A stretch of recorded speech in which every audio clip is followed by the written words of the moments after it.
میں خصوصی طور پہ بات کرنا چاہوں گی کہ جب بھی کوئی لانگ ٹرم پرابلم آ جاتا ہے، جب بھی نشے کی بیماری جیسا مسئلہ آ جاتا ہے جو کہ زندگی بھر ساتھ رہنے والی بیماری ہے، نشے کی بیماری کے علاوہ کوئی ایسی ٹرمینل النس ہے جس کا آپ کا پیارا شکار ہے، یا کوئی ایسی کرونک النس ہے جو کہ زندگی بھر ساتھ رہنے والی ہے، یا گھر کے اندر کوئی فالج کا مریض ہے، یا گھر کے اندر کوئی آپ کا پیارا ہے جو کہ کوما کی بیماری کا شکار ہے، کوما کے اندر ہے کسی بیماری کی وجہ سے، یا آپ پیرنٹ ہیں اور آپ کے بچے مختلف بیہیویئرل پرابلمز کا شکار ہیں، وہ مختلف طور پر آپ کو ڈسٹرب کرتے ہوئے نظر آتے ہیں، یا ایون گھر کے اندر کوئی آپ کا ایسا پیارا ہے جو کہ غیر ذمہ دارانہ رویوں کا مظاہرہ کرتا ہے اور اپنی ذمہ داریاں نبھانے کی طرف نہیں جاتا، تو آپ ریسکیوئنگ جو بیہیویئرز ہے یا ریسکیو اسے کرنے کی طرف جاتے ہیں۔ آپ کوئی ایسی کوپنگ سٹریٹجیز بنا لیتے ہیں اپنی جو کہ ان تمام حالات کو جو کہ آپ کی وجہ سے کسی مسائل کا شکار نہیں ہوئے بلکہ ان حالات کو سدھارنے کی طرف لے کر جا سکے۔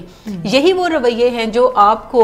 دوسروں کے لیے اپنی زندگی تیاگ دینے پہ مجبور کرتے ہیں۔ جیسے اگر گھر میں کوئی فالج کا مریض ہے تو کوئی نہ کوئی ایک شخص جو ہے وہ اس کی الٹیمیٹ ذمہ داری اٹھا لیتا ہے،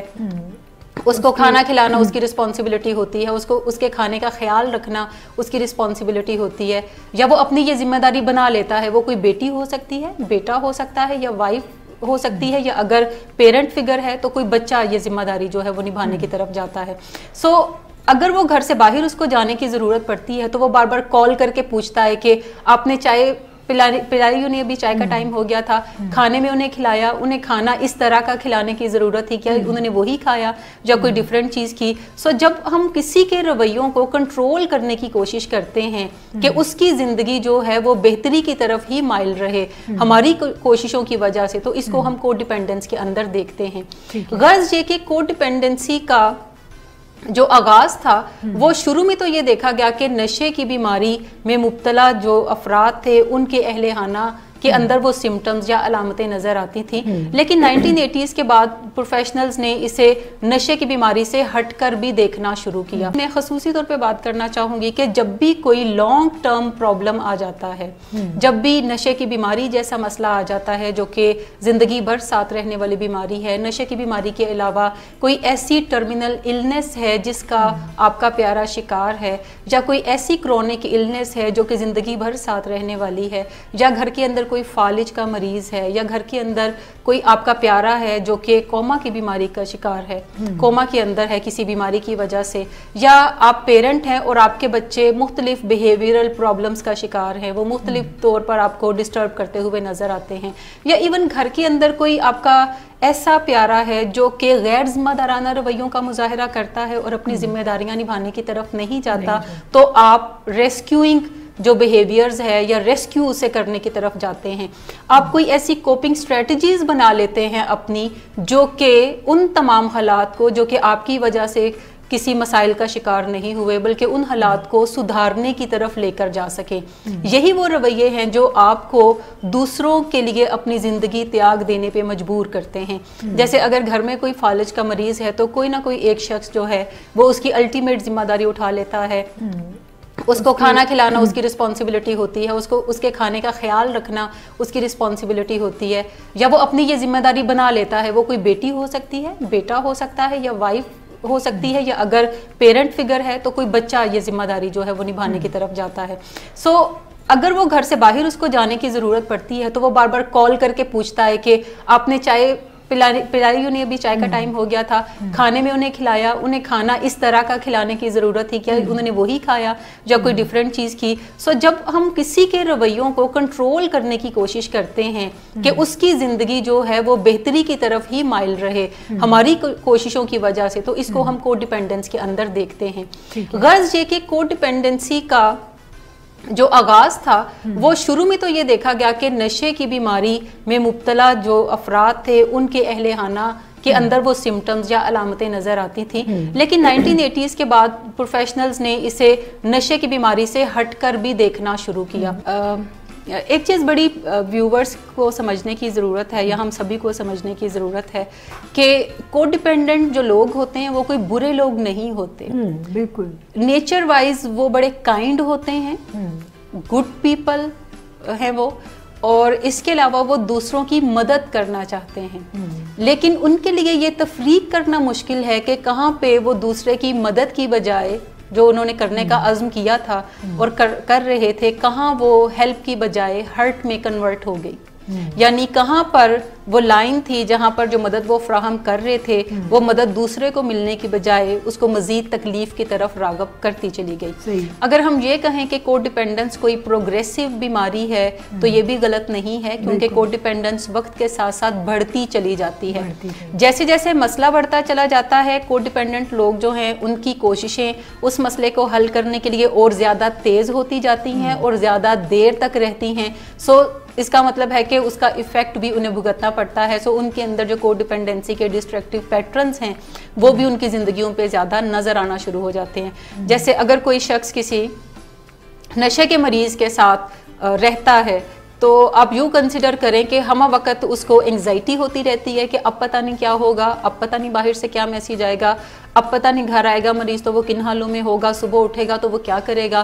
ہر وقت ایک انسرٹینٹی کے اندر اسے جینا پڑتا ہے، جس سے اس کی انگزائٹی بڑھتی ہے، سٹریس بڑھتا ہے، اپنی زندگی کے کام کاج اس کے رک جاتے ہیں اور وہ صرف اسی ایک مریض کو اس کی دیکھ بھال کرنے پہ اپنی تمام زندگی جو ہے وہ سرو کرنے کی طرف جاتا ہے. جیسے جیسے نشے کی بیماری پروگریس کرتی ہے تو اہل خانہ کی کوششیں اس بیماری کو کنٹرول کرنے کی زیادہ بڑھنا شروع ہو جاتی ہیں. جو 0 سے اگر ہم 10 کے اسکیل میں دیکھیں تو ہم تمام لوگ ہی نہ تو 0 پہ ہوتے ہیں اور نہ ہی 10 پہ ہوتے ہیں. میجورٹی جو ہیلدی لوگ آپ کو میرے اور آپ جیسے یا دوسرے لوگوں جیسے نظر آتے ہیں وہ کوئی 2, 3, 4 کے اسکیل کے اوپر ہوتے ہیں.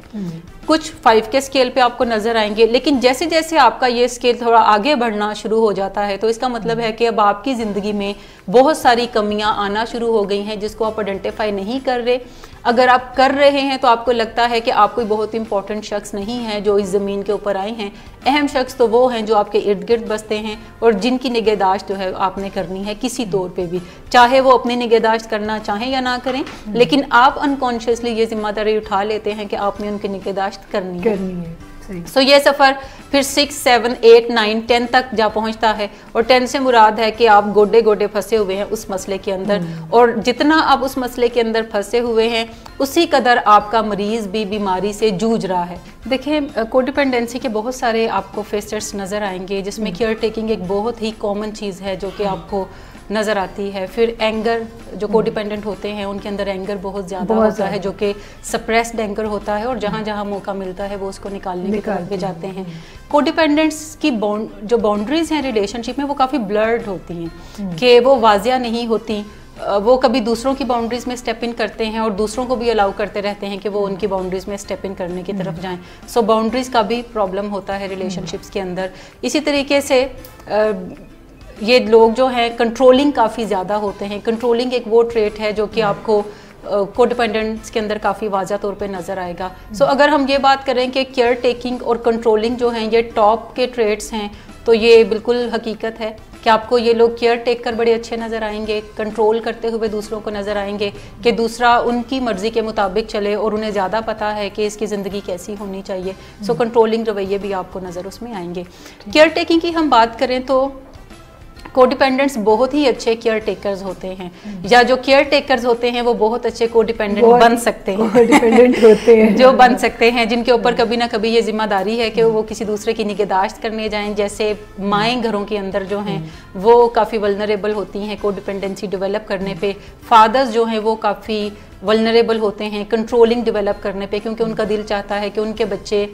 دنیا میں ستاروں کی طرح جگمگائیں، اور وہ ستارہ بننے کے لیے وہ ہر وہ ایفرٹ کرتے ہیں جو بھی انہیں کرنی پڑے. وہ بچوں کے اندر ہر وہ ٹریٹ ڈیولپ کرنے کی کوشش کرتے ہیں جو کہ وہ کر سکتے ہیں. اس کے علاوہ سم ہاؤ پیرنٹس نے یہ کوئی ذمہ داری اٹھائی ہوتی ہے کہ بچوں کی زندگیوں کو سنوارنا کوئی ان کا کام ہے. بچوں کی ساری زندگی جب تک وہ حیات ہیں ان کی نگہداشت کرنا ان کا کام ہے، اور جب وہ نہیں ہیں تو بچوں کے لیے کوئی ورثہ بھی چھوڑ جانا کوئی انہی کی ذمہ داری ہے.